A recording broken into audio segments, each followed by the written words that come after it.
What's going on, everybody? Hope you're all having a fantastic day today. Now, ladies and gentlemen, the other day, some really huge news came out. Basically, an intel drop from Sledgehammer Games. The first intel drop, to be exact. I mean, they have talked about other things in the past, like, 150 HP for the time to kill, and movement being changed, and the perks being rearranged. But this is the first bit of footage that you guys are watching in the background, gameplay right here, where they actually go into a little bit of detail, and they discussed the maps that we're going to be getting in Modern Warfare 3, which will obviously be the remasters. But they, again, went into detail on how they went ahead and decided to develop them, if they wanted to change a lot of stuff around or keep it more intact. You can actually see the visuals of how these maps look, so on and so forth. And I have to be honest, again, I have positive things that I want to say about this. But of course, the Call of Duty community is taking it way too far. I have to say it, and I really wish that we would tone back a little bit of the hype when it comes to specific drops like this. Now, don't get me wrong. These maps look absolutely outstanding. There's nothing to complain about there. And you could call me a shill as much as you want. You can get mad at me for saying anything positive about games. I really could give two craps. I said it about the remasters in Modern Warfare 2019. I said it about the remasters in Black Ops Cold War. Every single time a map gets remastered, typically it looks pretty darn good. I mean, it's on a brand new engine, the graphics are updated, everything is looking clean. Like, for example, when Backlot came to Modern Warfare 2019, I nearly fainted because Backlot's one of my favorite maps, and it looked beautiful. So, obviously, moving into Modern Warfare 3, these maps look fantastic across the board. I have to be honest. The majority of the maps, the lighting have been improved, which we all know. Back in the day, visibility was awful. I always see it all the time that people are claiming that visibility was way better back in like the OG CODs like Call of Duty 4, Modern Warfare 2, Black Ops 1, World at War, compared to what we have nowadays. But realistically, they really were not. Yeah, we can get some red name tags popping up. But the atmospheres for a lot of the maps were dark. They were gloomy. A lot of the character skins were very basic. You didn't have people running around with flashy skins. Everybody was camouflaged, so they blended in very nicely. I mean, even back in the day, you used to be able to ninja diffuse so easily with how well you can blend into the environment. So, yes, back in the day, the graphics, for the time weren't bad, but the lighting was a little rough. And looking through all of these maps here, the lighting looks absolutely outstanding. It looks amazing. And they did say in the little intel drop here that they wanted to prioritize on making sure the maps felt more original instead of feeling newish, which I really do appreciate as well, because that's how I prefer my remasters. For me personally, Treyarch I think does it the best because they don't touch anything at all, but Infinity Ward has a tendency to go ahead and dive deep and actually mess with some features of the maps. Sledgehammer Games, I think they're going to do it because obviously, some things should be changed. A lot of change, like Crash, for example, in Modern Warfare 2019, that little side section they made, which was, claimed as a safe space.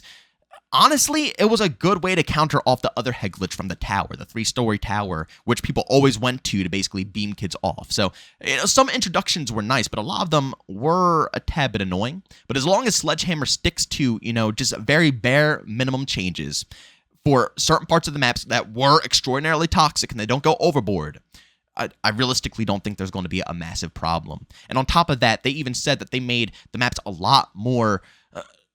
how can I put this? You can parkour, okay? Basically, the maps are identical, but the way that you can navigate the maps is just next level. Think of, once again, something like Treyarch. I'm telling you, Sledgehammer Games. I don't know what's going on here, but Treyarch is giving a lot of inspiration vibes to all of these different development teams. I promise you they are. I know it's a conspiracy theory. It's not true. Nothing is factual or said behind the scenes that they are. But from what I'm seeing being changed, it looks like something that Treyarch would go ahead and do, because that's how it is. Black Ops 4, Black Ops Cold War, they bring back remasters of maps that we've had in the past, but they play massively different because the game allows you to parkour in certain areas that you couldn't do it in the past. You jump higher, you move faster, so on and so forth, so you can navigate it differently. And that's how it's going to be in Modern Warfare 3. Same exact layout of the map, but you can play it a little bit more faster because you can take different engagement routes, which should help with the replayability a little bit, not tremendously, which we will talk about later, but it should help with the replayability a little bit because the maps will have a slight bit different vibe because of the fact that you can, navigate a lot more different ways and maneuver and flank from a lot of different obvious routes. And another thing that I would like to go ahead and point out is the movement within this game. It really looks like a mix. I might get some hate for this one, but it kind of looks like a mix of Modern Warfare 2 and Black Ops Cold War to me. Again, more inspiration from Treyarch. It really looks that way. I'm going to, again, showcase the movement, the very specific movement part of this overall footage here. But it looks exactly like that. I can see tons of Black Ops Cold War vibes when it comes to mantling, how fast you could pull back up your weapon, so on and so forth. And when you land from a jump and it doesn't take 2 sentries, once again, to pull back up your weapon, all of the above. They weren't messing around when they said that they buffed up the movement. It looks fast, it looks clean. But I will say it's not going to completely counter X-Defiant. And I'm happy about that because, I want both these games to be able to live on in their own ways. X-Defiant has a massive different movement curve, I think, than Modern Warfare 3 will. But at the end of the day, this is what Call of Duty fans were looking for. They wanted to be able to move. They didn't want to be held back. While at the same time, people who do want to camp, they can go ahead and do so. But don't penalize the player that wants to actually push, play the OBJ, and just play the game mode how it's supposed to be played. There's no point in penalizing that individual. But despite some of the obvious positives that you could see in this footage here, because, you can't deny it. These are positive things. We can complain as much as we want, but I'm not going to go ahead and deny the fact that these look pretty good. But I just don't see a reason to be overhyping what we are getting right now. We should be going in with a very level-headed mindset. That's the only way we should be going ahead and trying to, indulge with all of these intel drops and all of this content. Because remember what they did in Modern Warfare 2022? Remember that one intel drop they dropped on a Farm 18 saying, oh yeah, we had to go ahead and move the foliage around. We had to change a bunch of stuff on the map so we can make sure nobody can camp in corners and do what they want to do. And yet here we are in Modern Warfare 2 2022. It's a little bit more faster, in my opinion, than Modern Warfare 2019 because of the map design layouts. But still, people are still camping just as hard as they were back in any other Infinity Ward game at this point, bro, because Infinity Ward just got that style. That's just their new style, man. I'm telling you that much. But the point that I'm trying to make here is that year after year after year, we have been finessed. They show us things that don't come true. They tell content creators stuff behind the scenes that they go onto Twitter and hype us up about that end up not being true. And content creators have come out and said that they have been told things behind closed doors that just don't simply meet the full game, the full release. So they have a very, very good track record when it comes to finessing over the community, lying to the community, and pulling one over us. And I don't want to do Sledgehammer dirty because they have been probably the most responsive development team when it comes to all three of them, both in Vanguard and, with this game. Their main selling point is that they're fixing everything that Infinity Ward refused to fix. Even in World War II, they completely overhauled the game. One of the only Call of Duty games that have been completely overhauled. Tell me what other COD game or what other development team decided to go ahead and do that for their community. None of them. They put out a game, they know it's only going to last a year, they milk it, and then they move on to the next. So I don't want to completely throw dirt on their name because it's not like they, are the worst for this community. But I'm just saying that we should be very level-headed.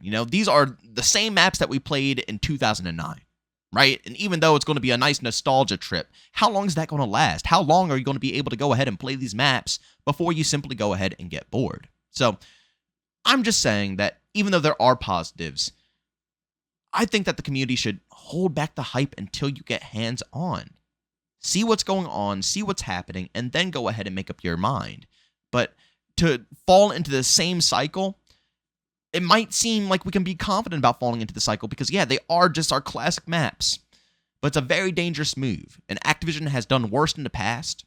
And I think just for, the better of a lot of you guys, it would be good to go in with low expectations, and if it turns out to be great, you guys are going to be absolutely ecstatic. But if it goes ahead and turns out to be bad, low expectations, you won't really be tripping. But of course, ladies and gentlemen, go down in the comment section, leave your opinions on how you feel about all these maps. Again, I think they look fantastic. There's nothing, absolutely nothing to deny about that. They look very, very good. But it's not going to make me push myself over the edge. I'm not going to be screaming to the sky saying this is the best game known to mankind. Everybody should go ahead and buy Modern Warfare 3. The maps look fantastic. This is every reason that this game should be for 70 freaking bucks. I'm not going to do any of that. It's no reason because, again, their track record proves to me that they don't deserve that type of respect anymore, at least. Back in the day in Call of Duty 4 up to Black Ops 2, yeah, every year was a banger, so you just anticipated a banger. But nowadays, they have been really slacking. So proof is required to really turn myself up, and I can acknowledge it. And obviously, a lot of you guys are acknowledging it as well. But a lot of people need to find that middle ground, to being able to acknowledge that something is good, something is positive, but not overhyping it and making it seem like it's the best thing ever made in mankind. But as always, leave a like if you enjoyed this video, leave a dislike if you hated it, subscribe, and hit that bell if you want to be notified on all videos just like this. Call of Duty X-Defiant, we do live gameplays, commentaries, comparisons, all of the above.